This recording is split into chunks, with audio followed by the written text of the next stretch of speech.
ens hem distribuït la lectura d'aquesta declaració institucional entre representants d'associacions i dels diferents grups municipals que integren el ple del consistori i començarà la representant d'Agent. Anirem llegint aquesta declaració institucional. Moltes gràcies a tots els que sou aquí, un any més, per lluitar contra els drets i a favor dels drets de la comunitat LGTBI+.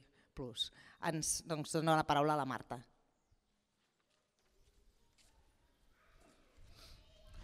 Declaració institucional del 28 de juny de 2022, Dia Internacional de l'Orgull o per l'Alliberament LGBTI.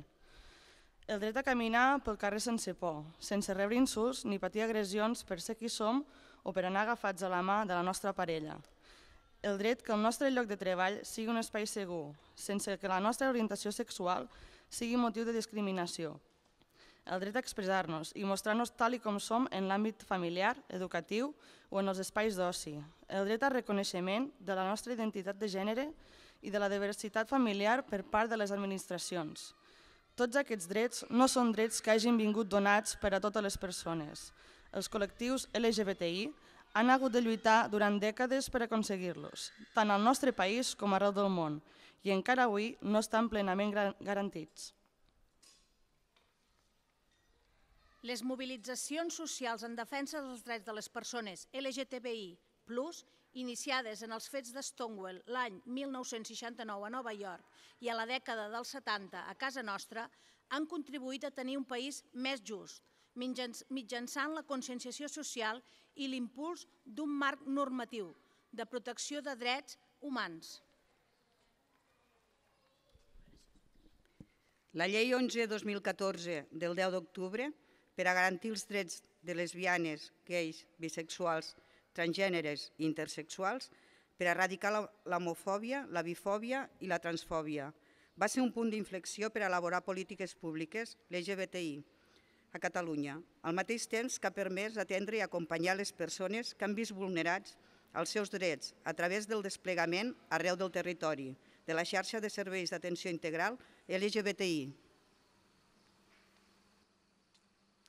Més recentment, la Llei 19/2020 del 30 de desembre d'Igualtat de Tracte i No Discriminació reforça les mesures per assolir una protecció real i efectiva contra qualsevol forma o acte de discriminació o d'intolerància per motiu d'orientació sexual, la identitat o l'expressió de gènere de les persones. La futura llei trans, actualment en elaboració, ha de continuar el camí cap a la plena garantia de drets. Com més drets, més justícia i més democràcia. Els nous drets no resten altres drets assolits, ni tampoc no esborren res ni ningú. Fer valdre les lleis d'igualtat en tots els àmbits i desplegar-les amb la màxima potència és una obligació de tots els poders públics. I ho és encara més avui dia davant dels discursos d'odi a la diferència i el qüestionament per part de l'extrema dreta dels drets assolits. Com va dir Judith Butler respecte a aquests grups en l'acte de lliurament del Premi Internacional Catalunya el 27 d'abril d'enguany, quina visió de la nació és aquella que pot estar amenaçada per qui persegueix la igualtat, la llibertat, la justícia, la fi de les guerres, un futur sense violències o el dret a caminar pel carrer sense por? A Catalunya, tornarem a dir tantes vegades com faci falta, no passaran.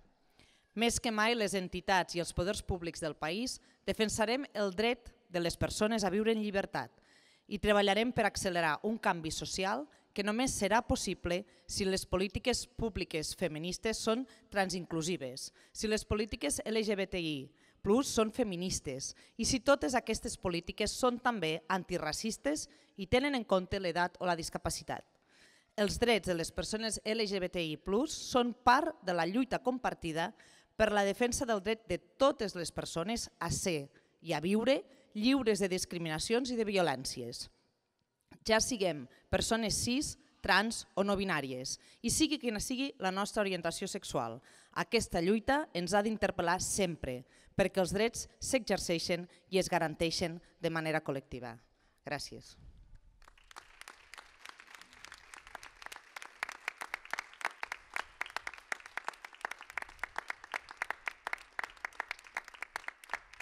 Enguany a favor de la tota la comunitat LGTBI+, i a banda de la lectura d'aquest manifest que hem fet conjuntament tots els representants dels grups municipals que conformen l'arc consistorial i també representants d'entitats de Tàrrega, també enguany reprenem una acció que ja vam iniciar l'any 2020, que consistia en pintar passos de vianants amb la bandera, no? La bandera de l'Arc de Sant Martí, més afegint els colors, no? de la transsexualitat, a favor també dels transsexuals, i en pintarem 6, ja se n'han fet 2, aquests dies acabarem de pintar la resta, els altres 4, i tots són de diferents barris de la ciutat, perquè a tot arreu, a cada barri de la ciutat de Tàrrega hi hagi aquesta commemoració, aquest record, i a favor d'aquesta comunitat que continua, malgrat tot, avui en dia, ple segle XXI, continua rebent atacs com aquesta setmana mateix, aquell atac indiscriminat a Oslo, amb bars i amb morts i amb ferits. Per tant, hem de continuar lluitant pels drets de tothom, per ser com siguin i estimar qui vulguin estimar.